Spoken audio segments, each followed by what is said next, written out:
Pengobatan merupakan salah satu seni cara berdakwah. Dakwah untuk kalangan sendiri, kaum muslimin, atau dakwah juga kepada khalayak umum manusia.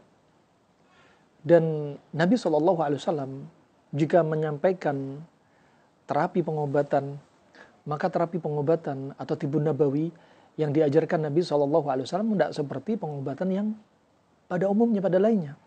Baik kedokteran modern, kedokteran klasik, pengobatan tradisional, pengobatan apapun, nggak sama. Pengobatan yang ada pada Nabi SAW adalah pengobatan yang mutayakkanan. Adalah pengobatan yang yakin, karena apa? Ini wahyu. Apa yang disampaikan Nabi SAW dari pengobatan ini masuk dalam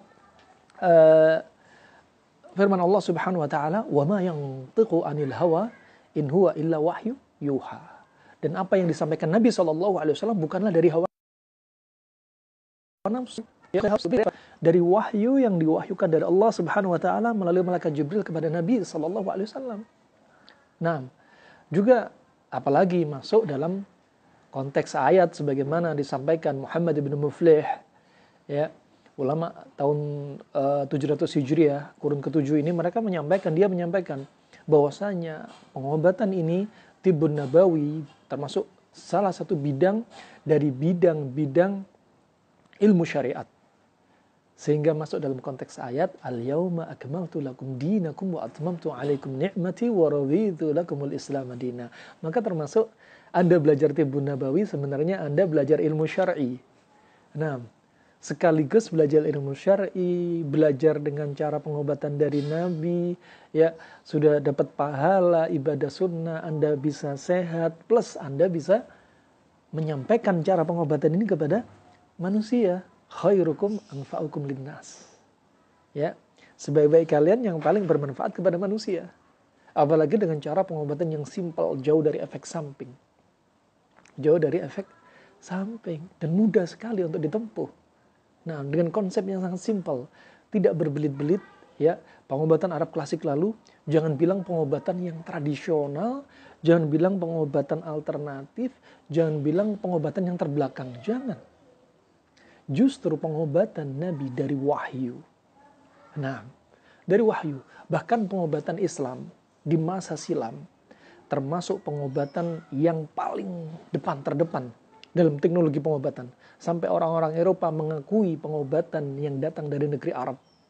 Ketika terjadi pertempuran Romawi, pertempuran Tatar, ya, pertempuran dengan orang-orang Cina, banyak kitab-kitab kedokteran Arab klasik diambil, dirampas.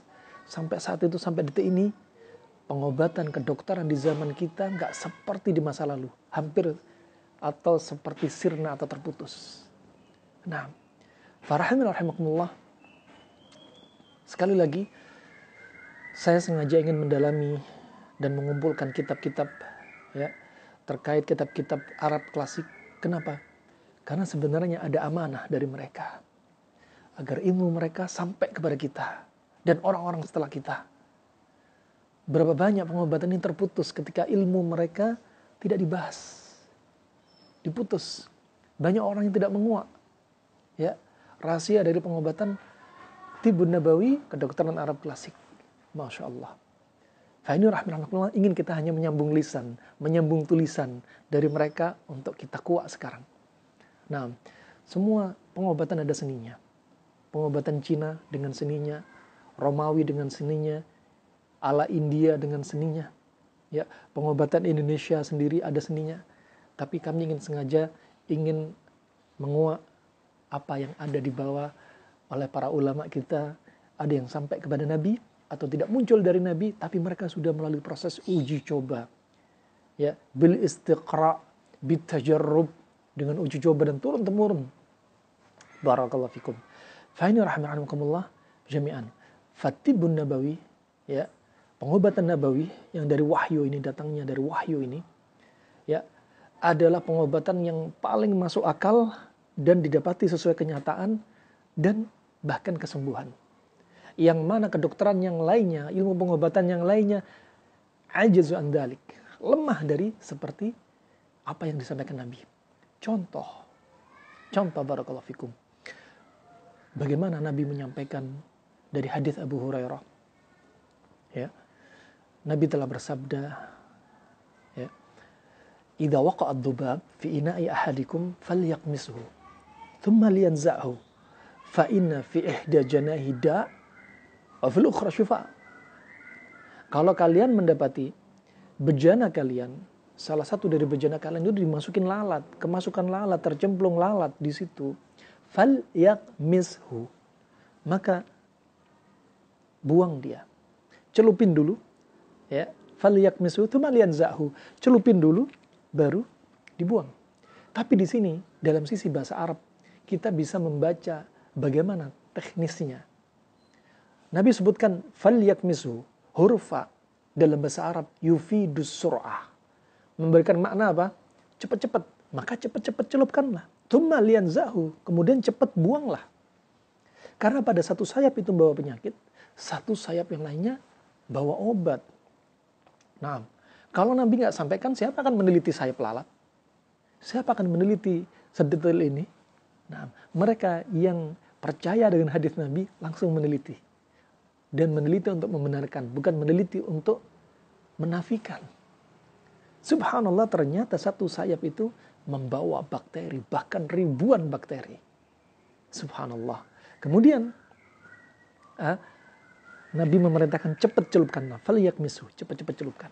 Tsumma liyanzahu, cepat buang. Di sini ada mekanika, cara menyelupkan dengan cepat-cepat. Disebutkan oleh salah seorang dokter dari Mesir, kenapa diperintah untuk cepat-cepat menyelupkan? Karena ketika cepat dicelupkan, kondisinya seperti Anda membawa bom, Anda pelatuknya, cepat dibuang dan diledakkan.